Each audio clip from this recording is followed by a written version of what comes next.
We are back with you live once again on another Johnnie Torch live broadcast. Here we are on the only way to spend your Saturday here with us for another Torch News Roundup. And as usual, I'm going to have to make apologies in advance because I am a little under the weather, and I don't know if that is going to be evident audibly from the sound of my voice. A little stuffed up. Nothing serious. I mean, I'm not, having the hacking coughs or whatever, but a little stuffed up. A little antihistamine is needed. I haven't had any before the show, so I can't blame that on any erratic behavior to follow. But welcome in. This is our 4th anniversary broadcast. And I was looking it up because I'm not really a sentimentalist when it comes to these things, but I knew sometime in September is when I started as a YouTuber, as a broadcaster. Well, honestly, I didn't broadcast live stream for, I think, probably close to a year. So I'm not sure. I gotta look that up. But yeah, September 20th is when I uploaded my first video to YouTube in the year of our Lord, 2015. So today is the 21st, of course, but this is officially our 4th anniversary of being a YouTube broadcaster here on the interwebs. So show your appreciation, if you will, by hitting that like, hitting that share, and hitting that subscribe button, or buttons, and show some love. Show some love to the station here, to the channel, because we've been here for 4 years, and I ain't going nowhere until I get it right. So be part of all the fun, and check out, some of the older recorded videos. I want to go back to doing recorded videos so bad, but I can't find the software that'll do it for me. Every 6 months, I think, when I finish with an issue of Bullets Bourbon, I end up trying to do another video, and it just always falls apart because I don't know how to export in the new softwares and so on and so forth. It's very aggravating because I would like to, improve also as a YouTuber, but a lot of my time is taken up with the Adventures of Bullets Bourbon Private Eye, as you see here on the screen before you. That's our most recent episode, When the Night Comes, which has been collected into a graphic novel. Check out the link in the description below for a couple of free pages and for your link to buy said comic, either digitally or the hard copy, as they say. A lot to talk about today because we were off last week. Last week we were in the great state of New Hampshire, in Manchester, for the great Granite Con. And I hyped this one up a lot because I was looking forward to this one. And I met a lot of nice folks, some not so nice.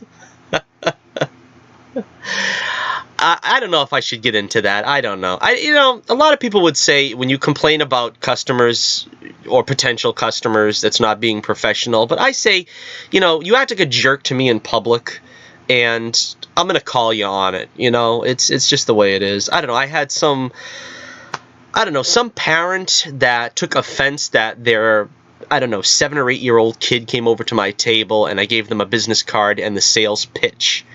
And so they complained to the managers of the event, which, in fairness to them, I guess they had to investigate any complaints, but it was really the most ridiculous thing. And, nothing much came of it. But look, this is the way I feel about it. I pay for that table. Good money I pay for that table. I don't care if you're a senior citizen, an infant, or a service animal. You come to my table, you're getting my business card and my 30-second elevator pitch for Bullets Bourbon. That is my right. That is my business area. That's what I paid for. And if you don't like it, wrangle your 18 kids better. Don't have them coming over to the different stalls and perusing the wares.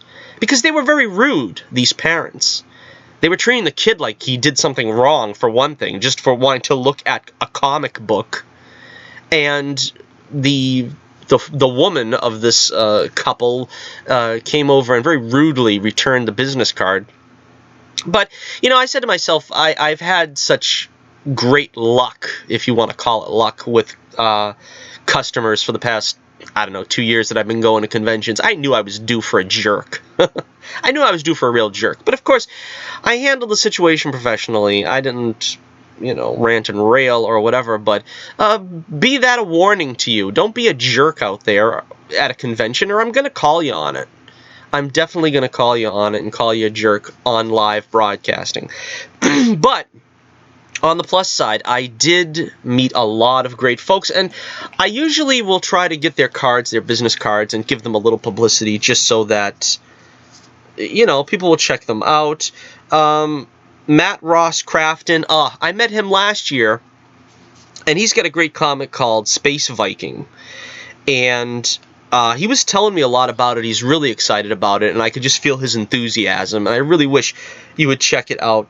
You just Google Space Viking Productions, and I think you'll find his website. I already checked out his website. It's a really good website as well. And he described it to me as sort of an Alice in Wonderland in a post-apocalyptic future.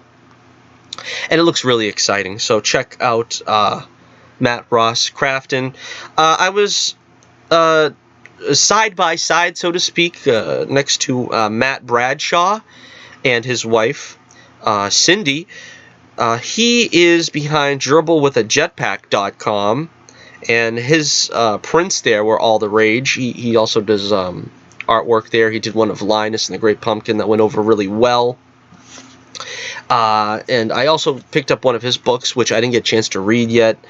I also checked out, Rhiannon McCullough, who I believe was just doing prints as well. I don't think she did a comic, but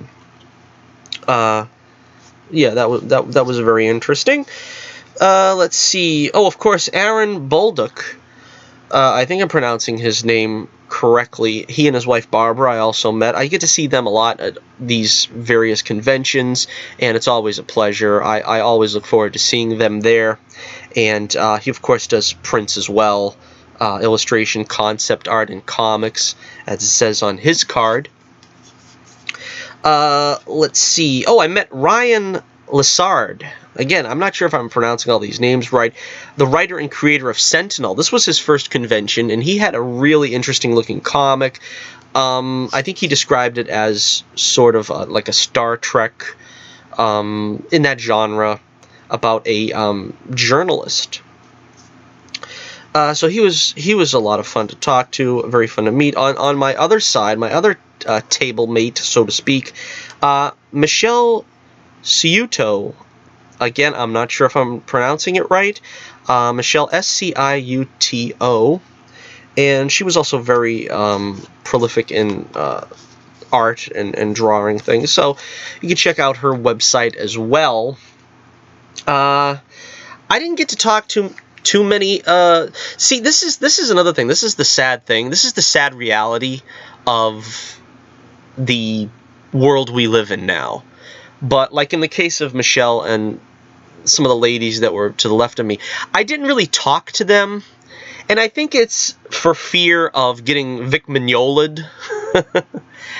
You can't talk to women in a business setting unless you're going to open yourself up to, even the most innocuous and benign comment can be wildly misconstrued. So I honestly try not to talk to female convention workers too much. And it's sad that it is that way because I don't want to seem aloof, and distant from anybody. I'm always an open book to anybody that wants to come over and talk to me. But they seemed really cool, and I took a picture of them at the end of the show for them in front of their booth. So I think they were, they thought I was cool enough to ask that anyway. So not a problem. But you see what's going on with Vic, and it's like, I don't want to open myself up to that. You just got to be careful with anybody that's approaching you these days. It's going to turn into something ugly in the future if you're not careful. I stand with Vic, by the way. That goes without saying. Yeah, I think that pretty much covers it. Yeah, I got to talk to Peter Simeti again, of course, the great Peter Simeti of Alterna Comics. We just had a brief conversation. Peter's kind of doing his own thing. I don't know. I mean, I've kind of entertained thoughts about... we talked about his distribution plans. Again, I'm really excited about that. I don't know if really it's going to work out for me. I'm going to certainly try his distribution service, as well as the printing partnership program, which I'm looking forward to. It's difficult, though, because the distribution needs to go hand in hand. I mean, I can't do distribution. You know, if I don't have distribution, I can't order like the minimum 500 comics in the, printing partnership program. So I would need, a lock on the distribution, and I hope that it's going to be easily available to all. I trust Peter is going to try to be fair about this and let everybody have a seat at the table, for lack of a better term. But again, I don't know. I picked up a couple of comics from Alterna as well. I like Psycho KO a lot, which is interesting because last year I bought Mr. Crypt, a lot of Mr. Crypt issues, because I heard a lot of good things about them, but honestly it wasn't my thing. And that's the great thing with Alterna, is at $1.50 a book, you can afford to pick up a couple of issues and say, look, this didn't work for me, and you don't necessarily feel like you're out, a lot of money. And that's why I would kind of like to adopt that for future Bullets Bourbon issues. I picked up Psycho KO, which, like I said last time, I just picked up one just on a lark, and it turned out to be something that I really like. I think it's very much in tone with the Bullets Bourbon universe, something that isn't taken too seriously. And, it's just a lot of fun. I picked up Mighty Mascots, which I also met Keith Gleason. He is the, for lack of a better term, I think the showrunner of Plastic City. And I told him I'm looking forward to checking out Plastic City next year as a convention appearance. I don't know if I'm going to make it to Granite Con again next year. They're having it on the 12th and 13th, which might be going up against some previous arrangements that I've got elsewhere. But I'm definitely going to try to get to Plastic City in lieu of that. Yeah, so, and Keith was a really nice guy, very, open guy, and inviting to the Plastic City Comic Con. So I'm looking forward to that, going there. I got a little iced tea, a little Arizona iced tea here for my throat. Yeah, again, apologies if my voice is not quite up to snuff. Yeah, so again, it was a great con. I'm going to try to get some of the pictures up on my Twitter, so check out the link in the Twitter, the link to my Twitter in the description below. And met a couple of familiar faces, folks that I've seen before. That's always fun. It's just a fun... I got to tell you, probably the most amusing thing that happened at the convention was a little girl came up with her mother, probably 6 years old, something like that, and she quickly lost interest in the comic, but she wanted a Sharpie. Because I have a cup of Sharpies there, a container of Sharpies so I can sign copies. And what am I going to say? I'm a capitalist, right? So I said, hey, you can have a Sharpie. You can have any Sharpie you want for $1. And so she bought a Sharpie. So, hey, you come to Bullets Bourbon's comics, you come to Johnny Torch's table, you get whatever is on that table. I'll sell you whatever's on that table. You want the cup that the Sharpies are in? That's fine. You want the Sharpies, you want whatever's on the table. Posters, magnets. I aim to please at Bullets Bourbon Comics. So another satisfied customer. She picked a gold Sharpie, which was pretty fortuitous because I had a second one, because those kind of come in packs of 2, the gold and the silver. So I still have a gold one in case anybody wants me to sign Bullets Bourbon with a gold Sharpie. But, yeah, you will not be turned away from any sale. I am a capitalist, and, yeah, satisfied customers by the thousands. Okay, so so much for our Granite Con. And it was a great show. The cast of the original animated Teenage Mutant Ninja Turtles was there. I gotta say, I don't know why, and I don't think this is just the Granite Con thing, but I don't know why they don't offer you like a special discount to go over and meet the celebrities at these shows, because I don't have a partner to relegate my booth to, and I'm sure they'll let you like take a worker to like look over your booth for a while, but that doesn't substitute like the salesmanship that I try to bring to it. But they should give you a discount, because you can't take away time and money from, you know, the business aspect of a convention by going over and meeting the talent. I mean, I would have liked to meet the talent, but again, financially, I would have made no money at the convention if I paid for photo ops and autographs, and also I would have taken away from the sales that I could have made by being at my booth. Now, I don't know why more conventions don't, you know, for the VIPs to come in at whatever time they come in, they should let them come in like maybe either a half hour earlier or stay a half hour later, so that the workers, the vendors, I should say, have an opportunity with them for like a half hour. And give us a discount. Give us a discount instead of whatever it is, $20. Make it $10, because we're here in you know, in business. So if I was to, you know, multiply all that money that I would spend on the celebrities, I wouldn't have made any money. So that's kind of the downside to it. Again, this is me belly aching, but I'm just being honest with you guys. This is kind of the downside of also what happens at these conventions and stuff. So again, not to belabor the point, there you have it. That is the recap of Johnny Torch's Granite Con experience. A lot of fun was had, and you know, I look forward to being at the convention season again next year. There's some exciting things in the works. I don't want to talk, you know, I don't want to get ahead of myself, but I got to talk to Chris from Double Midnight Comics, and I've been talking to him off and on about the future of Bullets Bourbon Comics, and yeah, it looks interesting on that agenda, so to speak.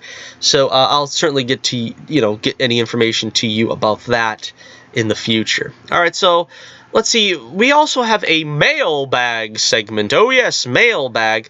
Not really a lot of mail, but whenever we have a comment, I'll always read it. Let's see. The Uncanny Kyle Waka, 1 week ago on our last Torch News Roundup, commented, "Very cool video." Much appreciated, Kyle. And every single person that leaves a comment is appreciated. Every single sub is appreciated. We're up to 95 subs now. Would love to get 100 subs by the end of the year. Please hit that sub button if you are so inclined. We're up to 20,000 views. That's also a milestone. We're talking about this being the 4th anniversary edition of Johnny Torch, you know, videos. The 4th anniversary, we've got 20,000. I remember how exciting it was when we got to 10,000 views, because that meant we could get monetized, and then YouTube just suddenly upped and decided to change the whole algorithm and whatever it was, that you can't get monetized without, I don't know, so many hours of viewing, and oh gee. Yeah, thanks a lot, YouTube. I'm struggling here as it is. You're going to take any opportunity I have away from me. Thanks a lot.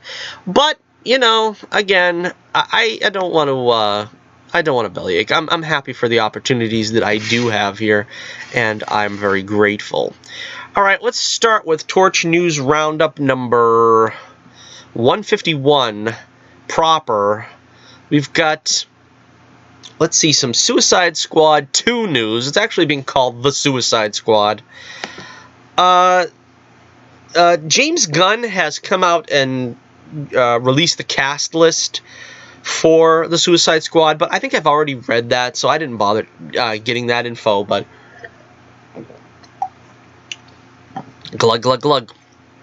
Jai Courtney, who played Captain Boomerang in the original Suicide Squad film, has weighed in on what the sequel will look like and praised what's come before, while also discussing his excitement to head in a new direction with Boomerang. "I don't think it's going to be weird," he said when asked about the change in direction. "It's kind of funny that we're getting it up to go again, and there's a bunch of new people and a bunch of old people too. It's going to be different for sure, but I think everyone's welcoming that challenge and welcoming the new energy in. I loved working with David," he's speaking of David Ayer, of course, the director of the original film. "I'd work with David again in a heartbeat, but Gunn too is quite prolific and really obviously does know what he's doing. I'm excited to see what he brings to it. It's going to be tonally different, but very cool as well. The world has evolved from where we were at that point. He's going to have his own take on it, and it's going to be great." So that's interesting. It's going to be tonally different, which means I guess hopefully we will be done with the, the sort of tats and grill Joker. They might change some of that aesthetic, maybe. We're also having a major tonal change with Birds of Prey, which I suppose is going in a different direction. We don't know really enough about that to talk about it, I guess, though. But yeah, let me know what you think in the comments below about the Suicide Squad and what Jai Courtney's words here portend. Alright, speaking of the Birds of Prey, we got the new poster for the Birds of Prey film. And like I said, they're obviously going in a different direction with this film. It looks very wacky. It looks like it's going to be a broad comedy. It's probably not going to be anywhere as grim as the previous Snyderverse films that we got. And I think this is a problem. Now, I don't mind the humorous takes, especially with a character such as Harley Quinn. You kind of expect it. But I think this is really no different than what they're doing with the Joker. They're trying to force this concept. They're trying to force, like, a niche. They're going for, like, the Scorsese-esque drama with Joker. They're going for the... I don't know, I'd say Deadpool, although we don't have enough real evidence on how to compare this film. But it seems like they're going for sort of the wacky, all-out comedy. And I don't know. I honestly don't know what to make of it. We get our first look at most of the characters here, our first official look, I guess. Black Canary looking up in the right-hand corner, looking nothing like Black Canary. Again, this is just abysmal costuming. Huntress over there by Harley's right eye on our left, looking pretty much nothing like the Huntress. There's Black Mask in the white John Travolta suit with a black Hawaiian shirt. Again, this is doing nothing to alleviate the fears that Black Mask was going to be, quote-unquote, flamboyantly gay in the film. And I suppose that's Victor Zsasz in the green shirt over there to the left. Oh. Black Mask is one of the more darker and sinister, one of the most evil villains probably in Batman's repertoire. But here they're making him fabulous, because we need a fabulous Black Mask. And I imagine Victor Zsasz is going to be equally fabulous. We've got Cassandra Cain there on the right. I remember them saying that she was going to be young or something, right? She was supposed to be like 11. She looks like she's a full-grown adult there from the perspective. And I think that's Montoya, Renee Montoya there to the left, which I really can't see, but yeah, I guess that's her. Yeah, again, I feel a kind of way about this that is not good. Again, I think it was a mistake to try to make an R-rated film out of Harley Quinn. Harley Quinn is really a fairly innocent character. That's why I don't really understand the thought of making it an R-rated film. Maybe the R rating is more for Black Mask and some of that shenanigans that were going on there, but again, it's really it boggles the mind. I think the scene in Suicide Squad that was very telling is where Harley's getting dressed in front of the rest of the compound there, and she seems oblivious to everybody's attention. And I think that's kind of indicative of the character. She's not meant to be like a sex symbol, like they're kind of making her, but she is sexy, you know what I mean? And it's like she don't see herself that way, though. And so I don't really know what they're going for with making it rated R, other than they could throw in more than one F-bomb. I don't know. I'm guessing more it's just the Black Mask being probably raunchy with his, I don't know, his flamboyant gayness. Alright, so let me know what you think in the comments below about this new Birds of Prey poster. Are you anywhere interested in this movie? I don't know. I don't know what to say. Alright, coming up next, let's see, we've got some more information about that Ghostbusters movie that's coming out. Ghostbusters 2020, as it is going to be called. We have some confirmation now that Winston and Raymond Stantz, Winston Zeddemore and Raymond Stantz, are going to be in the film. Let's see, it was all but confirmed after Sigourney Weaver mentioned that she wouldn't be the only original cast member returning for Ghostbusters 2020 in a recent interview.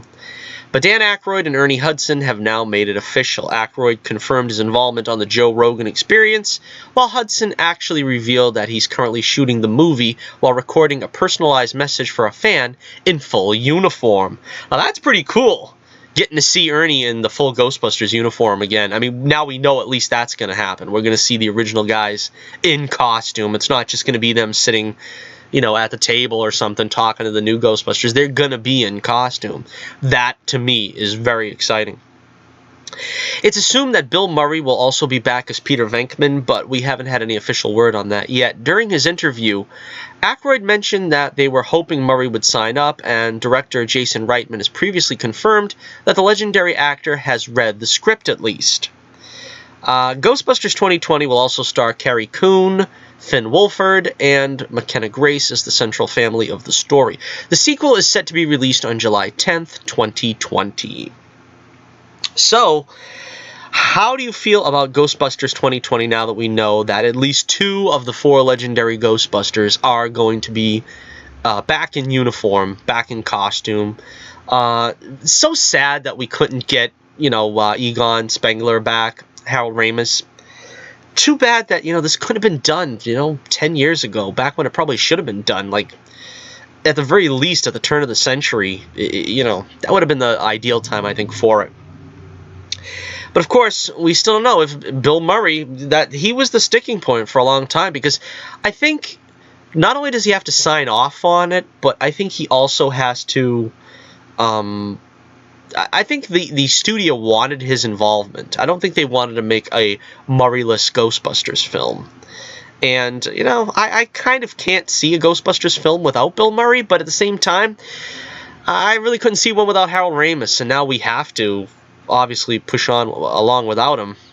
So I suppose if worse comes to worse and Murray isn't in it, it's no big deal at this point, right? I mean, I don't know. Let me know what you think in the comments below. Let's see. We have just a little snippet of information here about Disney Plus maybe doing a Darth Maul series. I don't know if it's necessarily a Darth Maul series, but according to Star Wars Unity, which I've never heard of this publication or site or whatever, but there are tentative plans in place for some sort of solo Star Wars story spin-off, which will pick up after the events of that movie. However, rather than focusing on Han Solo, Chewbacca, or Lando Calrissian, it will instead put the spotlight on Crimson Dawn and other underworld elements in a galaxy far, far away. I guess that's probably a smart thing. I'd imagine that the Kenobi series was going to deal with the fallout of Solo, that Darth Maul, of course, was still alive, and he was going to cross paths with Obi-Wan in the Kenobi series. You know, I've gone on record as saying I'm one of the few people that liked Solo. It wasn't a masterpiece, But again, a lot of people are expecting too much, I think, from Disney Star Wars. I think when we get a decent film, grading it on the curve, we should be happy. Because most of their films have been abysmal. I mean, I guess if you want to be fair, it's been 50-50 so far. I think Rogue One was a legitimately good film. Solo was an adequate film. The Force Awakens was bad, and The Last Jedi was awful. So if you want to go by that reckoning, I mean, they're kind of 50-50. But I would like to see Darth Maul and Obi-Wan clash in the Kenobi movie. I definitely want to see Darth Maul come back, and since they've set that up with Solo, that he's still alive. But you see, what bugs me is that in Rebels, they already had the fight to the death between Obi-Wan and Maul, and it consisted of basically one strike. It was like they swung the sabers at each other and Maul died, and that was it. So I'm afraid that whatever they do in Kenobi, they're going to try to keep Rebels canon. And so that means that, you know, they're going to bleep around, and then Maul is going to just shuffle off and get away or something. You know what I mean? It's like, you can't do that. I want there to be a fight to the death between Maul and Kenobi. You also have to wonder, though, you know, what's the situation with it being a TV show? You know, it being a series. Are they going to give us like a full 20-minute lightsaber fight? Are they going to give us a lightsaber fight, or are they going to just, you know, I don't know how that works on television. I don't know how that works on a television budget. I imagine they're going to have a pretty good budget, but that's what I mean. I want to see something that's going to, you know, be in keeping with the films. Something that's going to, you know, make your eyes pop out.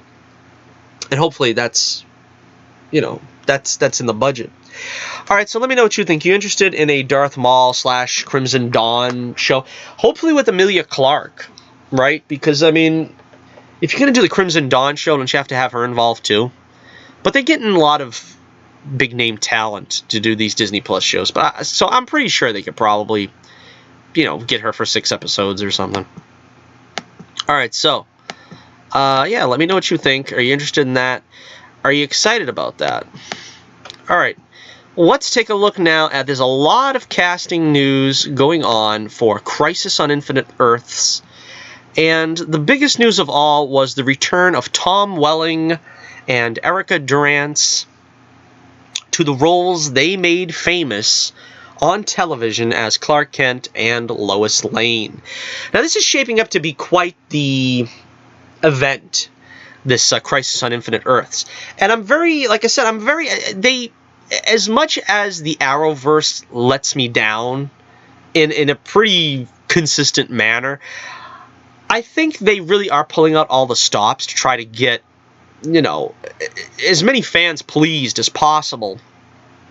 And this seems to be the place to get the Smallville reunion that everybody wanted but probably didn't think they'd get. Now, it's disappointing that Allison Mack finds herself in the middle of a hefty prison sentence. Who would have thought that 10 years ago, huh? So also that kind of leaves the future of Justin Hartley, who was her husband in that show, the Green Arrow, in doubt. I don't know if they're going to bring him back without her. Maybe they could just say that they're off doing whatever. But again, I have to admit, I was not a Smallville fan. So this like brings joy to a lot of people. I'm fairly indifferent. It's like, I think you're trying to squash a different, well, I don't know if I'd say a different genre, but you know, you're trying to like appeal to someone else. It's like, oh, I don't know. It's like, I'm trying to think of like, you know, that's like saying doing an A-Team reunion and then bringing in the Dukes of Hazzard.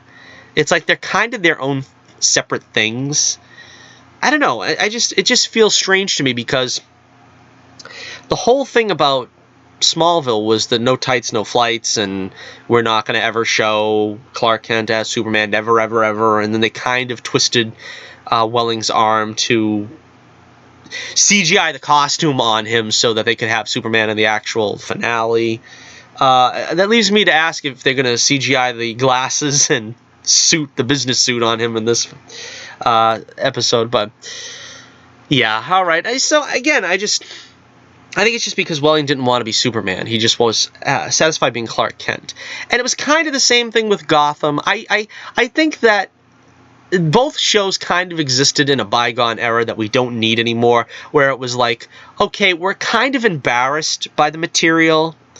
We're kind of embarrassed that we're doing superhero stuff, but we're really more successful the more we dip into that. So we're going to start giving you like some costumes and stuff, but we're really not going to give you a Superman TV show. We're really not going to give you a Batman TV show. We're going to give you like the Riddler and the Riddler costume, and, you know, we'll give you Green Arrow in full costume, but we're not giving you the full thing.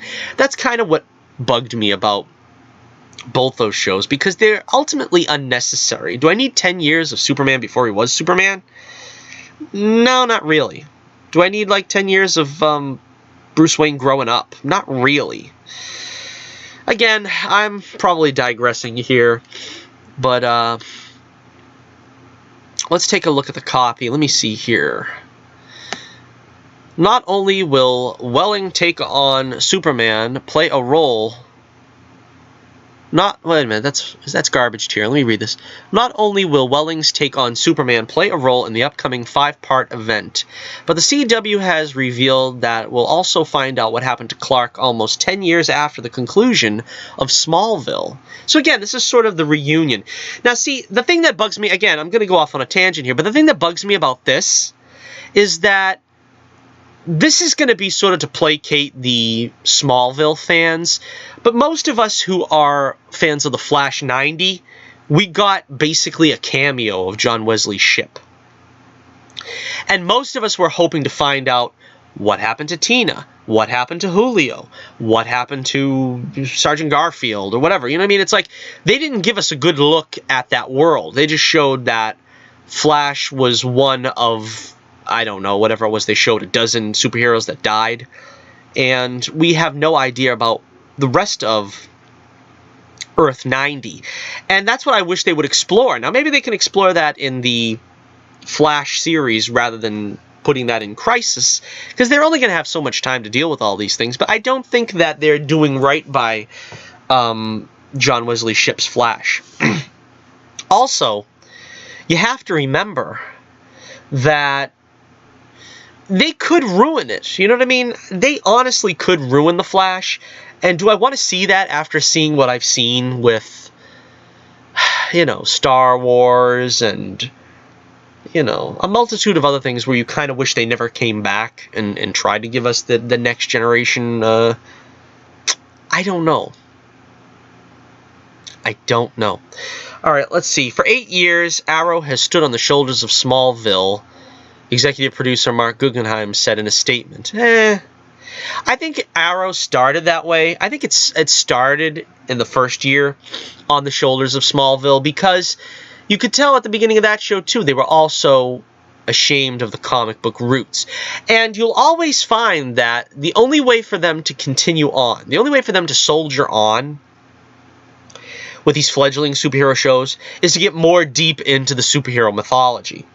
The first season of Arrow, tonally it was a lot like Smallville. It was a soap opera first with some vigilante heroics. Then they started getting into a little more of, okay, let's not be ashamed of the costume. Let's stop with the stupid grease paint mask. Let's give him a villain with an actual mask instead of like some kind of thugs. Let's do Huntress and have an actual mask. So as the season wore on, they got less afraid of it. I think you can even see that with the original Flash TV show. The original Flash TV show, his first 4 or 5 episodes, he was fighting, you know, motorcycle bandits and voodoo practitioners, and you know what I mean? It was only after Mark Hamill appeared as the Trickster that we started getting some pretty quality villains in the show. You know, Captain Cold, Mirror Master, they all followed after that. Anyway, let me continue on the copy. Simply put, there would be no Arrow and no Arrowverse without it, so when we first started talking about Crisis on Infinite Earths, our first, second, and third priorities were getting Tom to reprise his iconic role as Clark Kent. To say that we're thrilled would be a Superman-sized understatement. So again, they're calling him Clark Kent. I think what this is going to be is basically they're just going to show him as Clark Kent, and he's not going to be in costume. He's not going to be out there flying around helping the rest of the heroes. I would caution against getting too excited about that. I don't think that's going to happen, knowing what we know about Welling. Let's see. TV Line has also confirmed that Smallville star Erica Durance will return as Lois Lane for the upcoming 5-part crossover, reuniting with her former co-star and on-screen hubby Tom Welling, who's confirmed to reprise the role as Clark Kent just yesterday. While Welling's episode count hasn't been disclosed, Durance will reportedly appear in multiple episodes. So, it's possible she's going to be back as Allura, Supergirl's mom, as well as, because you got to remember, she's already signed up on Supergirl as a recurring player, and now she could conceivably be playing 2 parts. Let's see. The pair join a wide variety of special guest stars, including LaMonica Garrett as the Monitor Anti-Monitor, Tyler Hoechlin as Clark Kent Superman, Elizabeth Tulloch as Lois Lane, John Cryer as Lex Luthor, which they better have some scenes together. Hoechlin and Cryer as Superman and Lex. They need to do that. If they don't, I'm going to be majorly disappointed. Cress Williams as Black Lightning, John Wesley Shipp as Barry Allen, Earth 90 Flash, Jonathan Schraich as Jonah Hex. Wow, he's going to be back too. Yeah, I forgot about that. Kevin Conroy as future Bruce Wayne, and Burt Ward in an undisclosed role. Yeah, Kevin Conroy as a future Bruce Wayne. That's pretty cool. I think what they're going to do there is try to set up Batman Beyond and see if there's a future for that. Because you got to remember, we have the Arrow future. I'm trying to remember what her name is. Mia, I guess, is the character's name, where she's the daughter of Arrow and Green Arrow and Felicity. Maybe that could have something to do with a future superhero show. They always try to do that. I was never like a big fan of Batman Beyond. I would rather just have Batman. Thank you. But I don't know, whatever. If they're going to do something like that, that might be alright. More Black Lightning characters are also expected to appear, but it's not entirely clear which ones just yet. Additionally, both Brandon Routh and Tom Cavanaugh will be pulling double duty for their respective shows. Routh will suit up as both the Atom and Kingdom Come Superman, while Cavanaugh is expected to play Pariah. Yeah, this has already been reported, but yeah, Kingdom Come Superman. Brandon Routh, I think, is taking what they probably would have given Christopher Reeve had he still been alive. Unfortunately, he's no longer with us, but Routh was sort of the successor to the Reeve legacy, so that's pretty cool. With Welling and Durance officially on board, all eyes are now on Michael Rosenbaum, who has curiously been quiet on social media since the Welling news broke. Oh, come on, they got to give him something, right? They got to do a little something with Rosenbaum. Would be fun to see him do something with the Flash as well, seeing as how he's... I don't know how they never got him on the Flash. They should give him a role in the Flash. I mean, as a villain, or so, like a season villain, maybe. I don't know. They just, I don't know. Crisis on Infinite Earths is set to begin on Sunday, December 8th with Supergirl, before continuing with Monday's episode of Batwoman and Tuesday's installment of The Flash. Then, after a month-long holiday break, the event concludes with the January 14th episode of Arrow, followed by a special installment of Legends of Tomorrow. So, yeah, that's going to be interesting. I don't know. I don't think Legends is supposed to be part of the crossover. They're kind of outside it, but they're considering that as part of the crossover. So I don't know exactly to what extent. That's kind of going to be the fallout I think, of the show. So let me know what you think below. Are you a Smallville fan? Are you really looking forward to this, seeing what happened to, you know, the Smallville cast 10 years on, and sort of this tribute to Smallville that we're getting in a small way, but pretty much the only way. Also, exciting news. This is what I was looking forward to hearing. TV Line has also confirmed former series regular Willa Holland will return as Thea Queen for the 8th and final season of Arrow. That's what I'm looking forward to. That's what I'm talking about. It looks like fans will get plenty of time to bid farewell to the fan favorite Queen, as she'll appear in a recurring capacity throughout the final run of 10 episodes. So Thea's back, baby. She's going to be back for a while. She's going to be in most of the episodes, it sounds like. And I'm excited about that. I don't know. Do they have Roy Harper? I'm trying to remember the actor's name again. I'm getting a memory block, but I don't know if they got him signed up for the whole season. But yeah, I'd like to see a resolution to that storyline between Thea and Roy. I would like to see Thea continue on as a hero, as Speedy. Thea, Willa, I think, wanted out, and I think they didn't really know what else to do with Thea. They kind of tried to tie her to Malcolm for the longest time. Then after that, I think they kind of set her up with a pretty decent storyline with Quentin.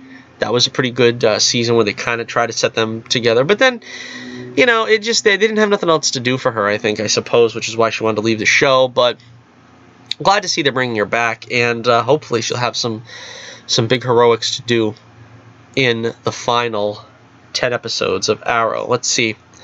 Further details are currently unavailable, but showrunner Beth Schwartz did express her excitement in a brief statement. We are thrilled to have Willa back in our final season. Oh yeah. Alright, so that is our CW Arrowverse news. Let me know what you think in the comments below. Are you excited to see Willa Holland return as Thea Queen? Speedy? Let me know. Let's see, we have some more news here let's see. Now you see, if I didn't forget something, it wouldn't be a Johnny Torch live broadcast. But let me see if I can, I had this prepared, but I didn't, alright. So we have some speculative news on AntMan and his future in the MCU. Unfortunately, it doesn't look like there is going to be an Ant-Man 3 in the future. But there is the possibility of an Ant-Man series heading to Disney+. Let's see, according to Cosmic Book News, Ant-Man 3 isn't happening because Kevin Feige and Marvel Studios now have the much bigger properties to develop with the X-Men and Fantastic Four. We'll talk about that in just a moment.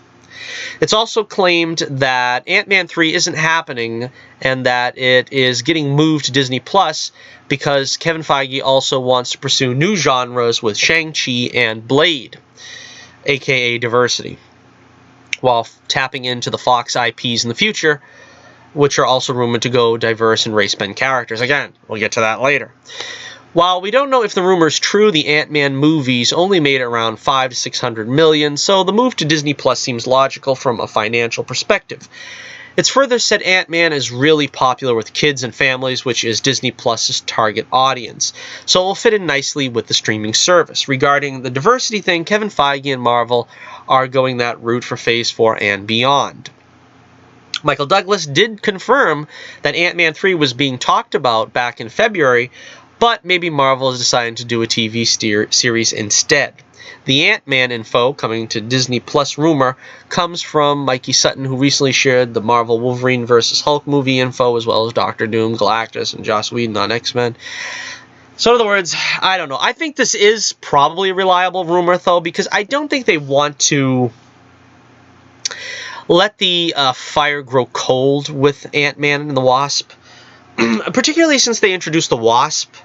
You would think they'd want to do something with her because, you know, girl power and all this rah-rah stuff they did in Endgame. why sideline her now? So they probably do want to keep, you know, I think they do want to keep the characters of Ant-Man and the Wasp going.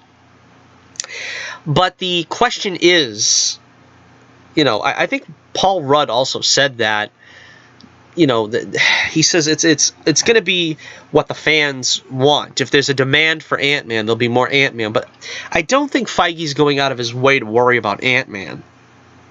I think he's more concerned about ruining the rest of the MCU.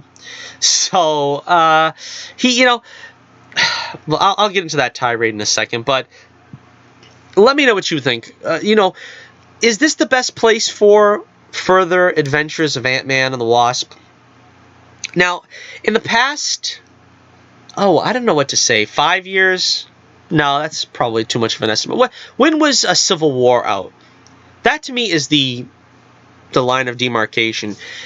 After Civil War, I wasn't too crazy about any of the films. I think that was my most cherished film of the past, whatever it's been, 3 years or whatever, you know, out of the past 7 or 8 Marvel films. I gotta hurry up and close the show before I lose my voice. But the only brightness, the bright spots apart from Civil War were the Ant-Man movies. I like the Ant-Man movies a lot. Also Doctor Strange. I like Doctor Strange. I thought he was really cool. But I mean, going forward, my only real interest is in Doctor Strange. I want to see what they do with Madness in the multiverse or whatever. But apart from that, the only other character I'm interested in is Ant-Man, and it looks like he's being sidelined. So I think it's really good that they put a show on Disney Plus if they don't intend to do an Ant-Man 3. For some reason, you know, he's a niche character, kind of like Doctor Strange, where there isn't a huge following for Ant-Man, but I like what they did with the character. You know, it seems like a lot of fun. It's going to be fun, you know. There really needs to be an Ant-Man 3, not only because so we can see more of the development of the relationship between Scott and Hope, but we also have, you know, Hank and Janet. You know, how did things turn out with them? We also have the fallout of Endgame, and Cassie is now a teenager or whatever, and you know, we only got to see the briefest of exploration of that. There is a lot more that can be mined with Ant-Man, and you know, like I said, I would love it to be Ant-Man 3 if they would do, I don't know, a series. Hopefully, you know, they'll be able to touch base on all those things. I don't know if the budget would allow for, you know, big name actors like Michael Douglas and Pfeiffer, and then you got the special effects that I'm sure are gonna, you know, they're gonna cost a pretty penny to do the shrinking and the enlarging and all that other good stuff. Possibly the more stuff in the quantum realm. You know, I hope that they have the budget for that. But again, I don't know. I am just disappointed if they don't do anything else with Ant-Man and the Wasp. Especially Paul Rudd is one of my favorite characters, one of my favorite actors in the MCU. He plays a good comedic character. Also, you know, Evangeline Lilly, you know, just perfect as the Wasp. I'd love to see her, you know, get to, you know, spread her wings, so to speak. So, you know, let me know what you think in the comments below. What are your hopes for Ant-Man and the Wasp going forward in the MCU? You know, I don't know. It's just, I don't have too much hope for the MCU going forward. I just don't. I don't know what they have to offer me now that I'll be interested in.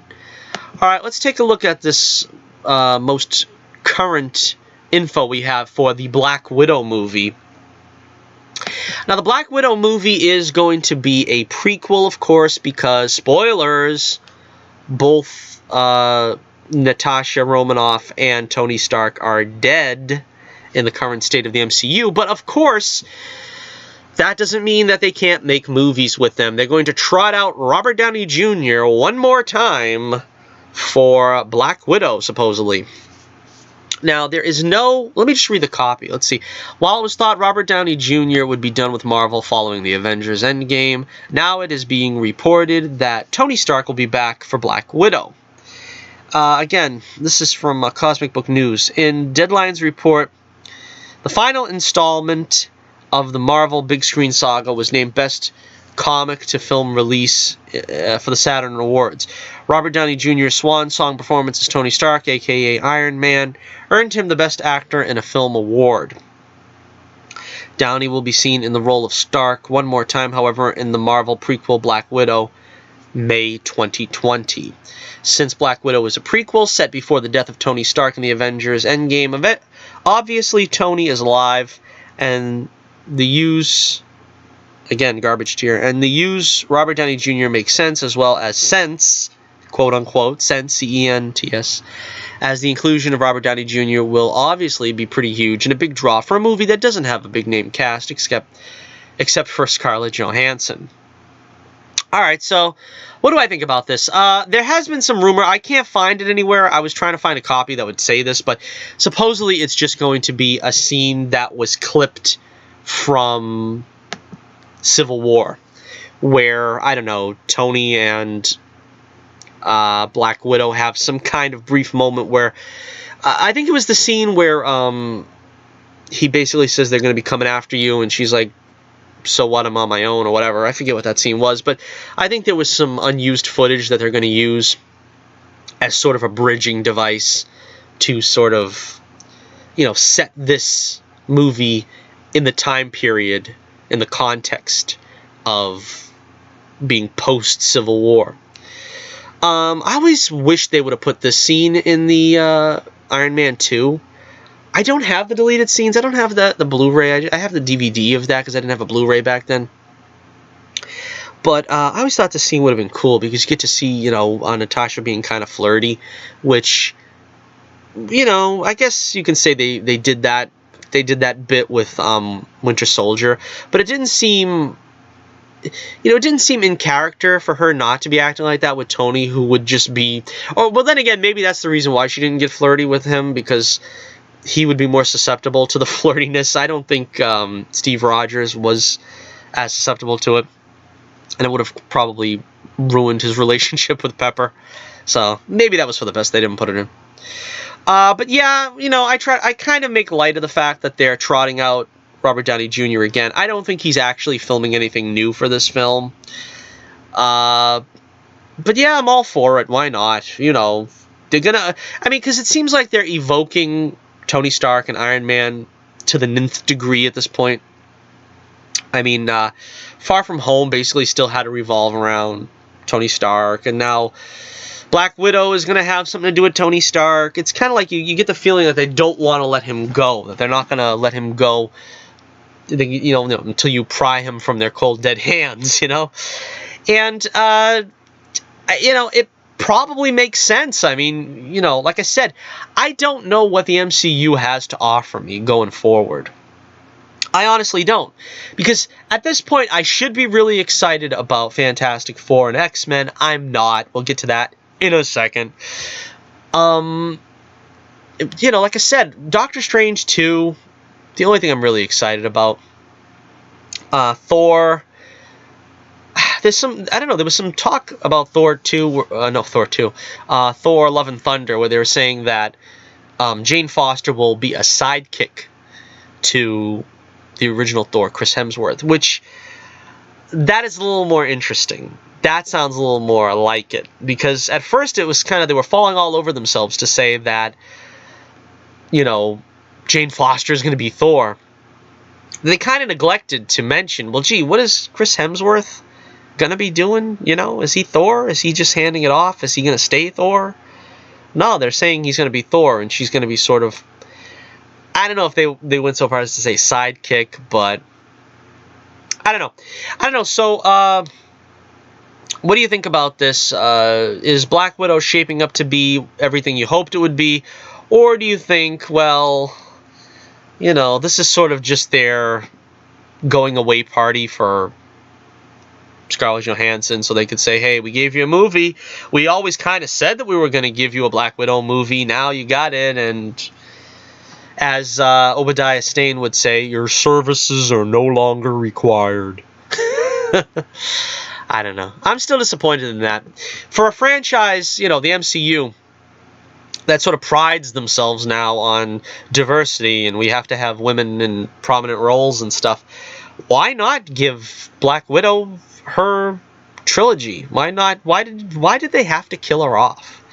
It was the most stupidest thing. I mean, not that I really would have wanted to see Hawkeye get killed off, but I mean, it was like, you know, they wanted Hawkeye to shepherd in Bishop, whatever her name is, Kate Bishop. I suppose that's the reason why they couldn't kill him off, but it's like, I don't know. I don't see how this served, you know, the MCU going forward. Of course, you know, I have my problems with them killing off Tony Stark as well. They should just let him ride off into the sunset. I don't know why every hero has to die at this point. Although, again, I suppose you could say they let Steve Rogers ride off into the sunset. All right, we're going on for about an hour here now, so let us get moving on here to our final story. Let me know what you think in the comments below about Robert Downey Jr. appearing in Black Widow. We go from Black Widow to Blackneto. Yes, that is what I'm calling this anyway. Supposedly, I wasn't even going to really talk about this at first, but this has caught so much traction that social media is running wild with it. So apparently, the rumor is out there, and I think the MCU is sort of just like putting feelers out there to see what people will do and how they'll react about this. But supposedly, Kevin Feige is looking to cast persons of color, or people of color, I don't know, POC, how you would describe that, persons of color, in the roles of Professor Charles Xavier and Magneto. Also, I see some reports that's possibly Wolverine as well, although I don't know what they would do there. I mean, again, before I even read the copy, this is the thing that's so ridiculous. Magneto is a Polish Jew. I mean, because I see people on social media and everything. They're, well, you know, there are black Jews, and in Germany back in 42, or yeah, you know, we get that. All right, I'm not saying there's never been a Jewish black person. Sammy Davis Jr. alone would attest that. But the point is that Magneto is a Polish Jew. He was from Poland. He was interred and all that stuff we all know from the movies. There is no reason to change that, particularly when you're under the auspices of, you know, we're going to bring diversity into the... You're bringing diversity into the MCU by taking a character that was a Polish Jew. How many Polish Jews are in the MCU? And you're taking a, you know, quadriplegic and casting him with a POC because, you know, being a quadriplegic isn't enough for the sake of diversity. You know what I mean? It's asinine thinking. I don't understand how anybody gets on board with this. And of course, my guy there, my boy Eric July, has been doing videos about this, of course, and he does a good job with that. And I always refer people to him to check out his channel, Young Rippa 59. He's been talking about this. It's just disheartening that they, you know, Kevin Feige, I have never seen such a reversal. I have never seen such a reversal in my life. Now, when you look at the first 10 years, maybe 9 years is actually more appropriate, but when you look at the original phases, the first two phases of the MCU, pitch perfect casting. Everybody cast looked like they stepped off the page. Chris Evans as Captain America. Show me a more appropriate actor that looked like Captain America. Robert Downey Jr. Perfect actor for Iron Man. Chris Hemsworth, Thor. You know, you can go down the list. Scarlett Johansson as the Black Widow. You know, and when things were race changed, there was a rhyme and reason to it. Like, for instance, Samuel L. Jackson's Nick Fury. That wasn't the 616 Nick Fury. That was the Ultimate Nick Fury. It's understandable. You know what I mean? Other characters that were in smaller roles, such as Hamdell, being cast by Idris Elba, didn't really bother me, although I can understand why they would to diehard fans of Thor, because I was never really a diehard fan of Thor, so I didn't really know the character, but apparently he's the brother of Sif, which of course now they can't be brother and sister. You know, so that's what it is. Race-changing characters always shakes the character to its core. You're always changing it somehow, the character. Same thing with Johnny Storm in Fantastic Four. You have to rewrite that whole scenario in order to fit him in as the brother of Sue Storm and keep Sue Storm white. But anyway, you can't find a more accurate, you know, casting going all the way down the line up to again, I think Civil War was the last great MCU movie. Tom Holland again was a fantastic choice for Spider-Man. Chadwick Boseman, of course, for Black Panther. Couldn't get a better actor. Benedict Cumberbatch as Doctor Strange. Again, you go down the line pretty much all across the board. But then, for some reason, once they got Spider-Man, Kevin Feige, I don't know, it just sort of spiraled into this, we're going to go SJW now. It's like they took, I don't know, some 60-odd years of great comics and distilled them down into like 2.5 phases, and now from here on out they're going to use like the last 10 years in comics, which is the worst period of comics ever, going forward. And it's just, it doesn't portend well for the future of the MCU. I think very much that the DCEU, if they could keep their act together, they could possibly step in and take the crown from the MCU going forward. But they're doing this one step forward, 2 steps back thing with Birds of Prey and Joker. I don't know. So, here's the copy. Let me read it. Regarding the race bending of the X-Men characters and possibly Wolverine, rumors offer that Kevin Feige is looking for persons of color to play the MCU versions of Magneto and Professor Xavier. The rumor fits with an earlier rumor reported on in January that offers fans won't be happy with the Feige and Marvel Studios. What is this? Fans won't be happy with what Feige and Marvel Studios do with Wolverine and the X-Men. So yeah, this is exactly what we were expecting, because when they brought in Spider-Man, in order to differentiate Spider-Man from what came before, they kept Spider-Man the same and changed everything else. MJ was black and Flash was Indian or whatever, and they just changed the whole fabric of the Spider-Man supporting cast. Needless to say, Aunt May. So I don't see how they are going to do anything different with the X-Men, which is a franchise that has been basically tapped out even more so than, you know, the Spider-Man franchise at this point. Let's see. Comments made by Kevin Feige prior to the release of Captain Marvel.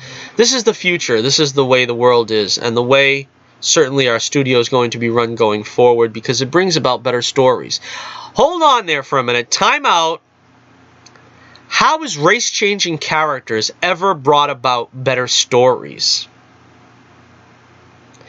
What the heck difference does it make when you change a character's skin color to the content of the story? What does that do to add? As I've said before, all it does is subtract. It takes away from the character, because now you have to re-explain the situation. Now, let's take Magneto, for instance. A lot of people are saying this, that, you know, how are you going to have him be a Holocaust survivor and be black and be Jewish? You have to change something about this scenario. And some people are suggesting, well, maybe he could be a like a slave from the days of the slave. That's even more difficult to justify the aging question that we have to also deal with, which of course is, you know, it made sense back when Bryan Singer did the X-Men in 2000 that, you know, Holocaust survivors were I don't know, I want to say maybe in their 70s. Now they would be in their 90s. And they are, you know, unfortunately, you know, but as do we all, go the way of all flesh. You can't quite keep saying that he's a Holocaust survivor and not explain it somehow that he is not aging. Of course, in Dark Phoenix, which I just bought the DVD, the Blu-ray yesterday, I'm just going through that, which is a lot of fun. I enjoyed that movie. I don't know. I mean, it wasn't a perfect movie because they tinkered with it so much, but it was, you know, it was serviceable. But they already had Magneto. He was in his 60s in 1992, and he still looked like he was 38. You know what I'm saying? So they already kind of got us used to the idea that the mutants age slower. My whole problem, I have no problem with letting the mutants age slower. I mean, certain ones. You don't have to say all of them, of course. But you have to have Professor X and Eric Lensher. They have to be contemporaries. They can't have been... I don't think it works if, like, Charles is this young guy that's only experienced life from, like, the 70s on. You have to have him have similar, you know, worldviews as Eric. In other words, they both lived through the same things.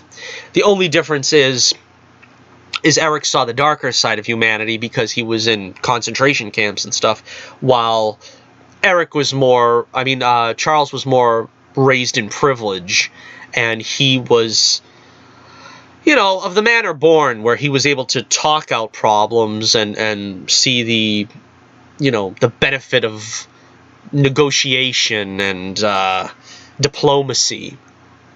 Whereas Eric only knew basically kill or be killed. It's survival of the fittest. And if you don't do it to me first, I'll do it to you to make sure that, you know, the preservation of my people. So that's always been the interesting thing, you know. And of course, people call it the Malcolm X approach compared to the Martin Luther King Jr. approach on civil rights in the past. You know, that's not in many of our lifetimes, but of course that's much closer to our lifetimes. And some people are saying that maybe they can make that the actual, you know, conflict between, you know, Charles and Eric, is that they both lived through the civil rights, and that's kind of where the mutant hostility arose. Again, I'm not for that. I don't like that idea. I think it also takes away from some of the stuff that actually did go on with civil rights. But anyway, let me continue on here. Let's see. This is Kevin Feige. The more diverse the group of people making the movie is, the better the stories. Again, if you're talking about, it depends on what the situation is. Like, for instance, I'm kind of looking forward to the Shang-Chi movie, and it's going to be a predominantly Asian cast. Just like Black Panther, I look forward to that. It was a predominantly, you know, black cast. But to say that makes it a better movie, it's pretty asinine. I don't understand why one would think that. Marvel Studios executive producer Trin Tran also recently confirmed diversity in the future of the MCU. Quote, "In thinking about the future of the MCU and how all those characters are going to connect, diversity is critical in our future." Alright, so again, that's ridiculous. According to the rumor, Feige wants to differentiate the X-Men in the MCU from what came before, as the white Michael Fassbender played Magneto, and the white James McAvoy played Professor Xavier, and of course the white Hugh Jackman played Wolverine. Now, this rumor has abounded that they want Denzel Washington for Magneto. And again, I've gone on record as saying, you know, Denzel Washington is one of the finest actors we have, you know, in modern day. Probably, not possibly, but probably in all time. But again, like I said, he is... I made a video of this. The Folly of Race-Changing Characters is what it was called. And I said, you know, Denzel Washington is a great actor, but then again, he's not qualified to play Abraham Lincoln, because Abraham Lincoln was, in fact, white. So although he would give a fine performance, and I think it would be an Oscar-winning performance everybody would want to see, it would not be accurate to Abraham Lincoln, because visually we would still say, well, he's not Abraham Lincoln. And it's the same thing here. I've said it many times where the visual component is 50% of the package. You can have somebody act the same way, you know, act the right way, talk the right way, wear the same kind of clothing, do this and do that, but you still have that visual component where if the person playing the role doesn't look like the person that you expect him to look like if it's from a comic or in history, you're not going to buy that actor as that character. I think a lot of us feel that way. And so it's not a matter of talent. I've said that time and again, and I'll continue to say that. It's not a matter of talent. I'm sure Denzel Washington could play Magneto convincingly. Should he play Magneto? Absolutely not, because he does not look like Magneto. And not only does he not look like Magneto, but they're going to have to explain the obvious changes to the character, because he would not be, you know, you would not buy him as a Polish Jew. I'm sorry to say. So that would mean changing up the character, changing up the history of the character, and I don't think that is what you want to do. It is definitely not necessary. Okay, let's take a look at the final part of the story here. A recent rumor hit the net offering Kevin Feige and Marvel Studios are going to race-bend both Professor X and Magneto in the MCU version of the X-Men, with it now said that Denzel Washington is up for the role of Eric Lensher. Eric Lensher by Denzel Washington. The rumor also has it that Giancarlo Esposito is being eyed for Magneto, who was recently rumored for Dracula in the Blade reboot. Yeah, they've had that Giancarlo Esposito name being forced into every story as well, because supposedly the MCU was looking at him and he went down for a meeting or whatever, and for some reason his name is continually brought up, but they don't know what to associate him with. So it's more likely that if they're going to pick an actor to race change one of the characters of the X-Men, I think it's going to be Esposito, because his name has been bandied around a lot. It said both Denzel Washington and Giancarlo Esposito are on Marvel's wish list, but that no formal offer has been made to either actor. More bad news comes in that it is also rumored the MCU version of Nova will be race-bent. The Richard Rider version, I expect. So again, yeah, that's the new way of Marvel. That's the way they're doing it. I don't know how Kevin Feige took SJW pills overnight. And I'm telling you one thing. I'm losing interest in the MCU rapidly. I honestly cannot promise I'm going to see any of the upcoming films. The only ones I said I promise I'm going to see is definitely want to see Black Widow, definitely want to see Doctor Strange. Quite probably we'll see, like I said, Shang-Chi. Curious about that. I liked the character in the comics, but again, I think most of the great Marvel things that I'm looking forward to are the Disney Plus shows. WandaVision, Loki, some of these characters that we all already know and love. I like to see further exploits with them instead of trying to monkey around with X-Men and Fantastic Four. You know they're going to ruin Fantastic Four. You know that already. And they're already admitting that they're going to ruin X-Men. I knew it was coming for the X-Men because there was no way they were going to leave that be the way that we all expected it to be. You know Jean Grey is going to have to be black. They cannot allow a redhead for some reason to be cast in Disney. I wouldn't be surprised. Maybe they'll have Scott Summers be Asian. They're going to have to make it this big, diversity push, which, again, a lot of people are saying, if you want to do the X-Men were always the diverse comic. They had, and continue to have, of course, a complete cast of diverse characters. We have a blue German. We have a Canadian. We have an African. We have a Russian. We have... at different times on the roster, a Japanese person. We've had a Native American. You can, an Asian. I don't know exactly what Jubilee is. I was thinking of Sunspot. What's his name? Sunfire. It was Japanese.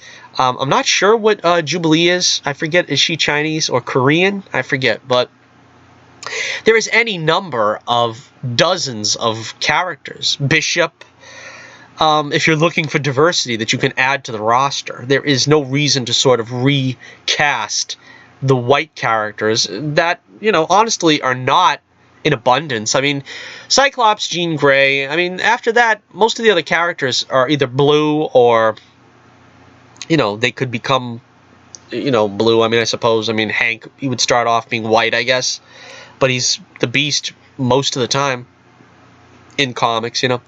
Colossus, again, he would be armored up for a lot of the time. So, I don't know. I don't know why there is a problem with X-Men needing this diversity push. It's all because, and again, this is a rumor. I'm not going to, like, go out of my mind over it, but it is not surprising. I am just shocked, really, that, if anything, that Kevin Feige pulled this about face. Because it's almost like, it's almost nefarious in planning. I mean, we all knew that he was a planner, but it seems like he's a schemer now with this. I mean, it's like the scheme was, look, let's give everybody, you know, literal representations from the comics. Let's make them look as accurate as possible so we can build up goodwill, generate a lot of positivity over 10 years, become dominant, have multiple billion-dollar pictures, and now, after 10 years, and the lease is up on everybody else that, you know, was the original, you know, phase heroes. Now we'll do the diversity thing. They'll have to stick with us because they, you know, they've been with us for so long, and they, you know, were impressed by us. So let's push this diversity. And you can see it with Captain Marvel and Endgame, the feminist stuff. You can see the race-changing stuff with the Spider-Man movies. Again, it's very sad. I don't know what to tell you. Let me know what you think in the comments below. Will you see the MCU X-Men? Or are you going to, as I probably will do, wait and see a trailer and see what happens? I mean, I don't have very much confidence in it going forward. Alright, so thank you for joining us once again. This was a long episode, but it was due. I didn't do an episode last week because of I was at Granite Con, for those of you tuning in late. I don't know. I'd like to do another stream. You know what I want to do? I want to do a Bible-based stream because but the problem is there's a lot of homework to that. Because you got to know what you're talking about when you're talking about the Bible. But I've had that in the works for a long time, and I want to see if I can get something done with it. It would probably be a show that I would do like maybe once a month, maybe twice, depending on how popular it is. Because it's a lot more work, though, to go through scripture and build a case of whatever the subject is, than just picking up headlines from the news outlets. But if you're interested in that, you know, let me know. Give me a little support in that endeavor, and I probably will be able to, you know, psych myself up to do it more if I had some encouragement. But make sure you hit that like button. Make sure you share. Make sure you subscribe. We're trying to reach 100 subscribers. If I can at least get to 100 subscribers within 5 years, I'll feel I've accomplished something. I mean, we're on our 4th anniversary. This is our 4th anniversary show. So anyway, thank you once again for joining us here on the only way to spend your Saturday, here with us on Johnny Torch Live. Check the link in the description below for The Adventures of Bullets Bourbon Private Eye. And I'm working very diligently on the remaster of the 2nd and 3rd issue. That should be done by the end of the year. It'd probably be done way before the end of the year. I've only got about... Well, I got to proofread it still. I mean, I don't really want to put a timetable on it because I don't know how long it's going to take me. I would guess probably 2 to 4 weeks before it's finished and out of my hands. And then we'll, you know, take it from there and hopefully get it into your hands. So, thank you once again for joining me. Thank you for coming and visiting at Granite Con. Hope to see you guys again in my next con. That was the grand finale of the Coffee is for Closers 2019 World Tour. So what's next year's tour going to be called? I got some ideas. I honestly got some ideas already. I thought Coffee is for Closers was a good one, but we've got one that's even better next year. So, until next we meet, this is Johnny Torch, hoping to feel a little bit better when next we meet. Reminding you once again, keep the flame burning brightly, and I'll be with you again real soon.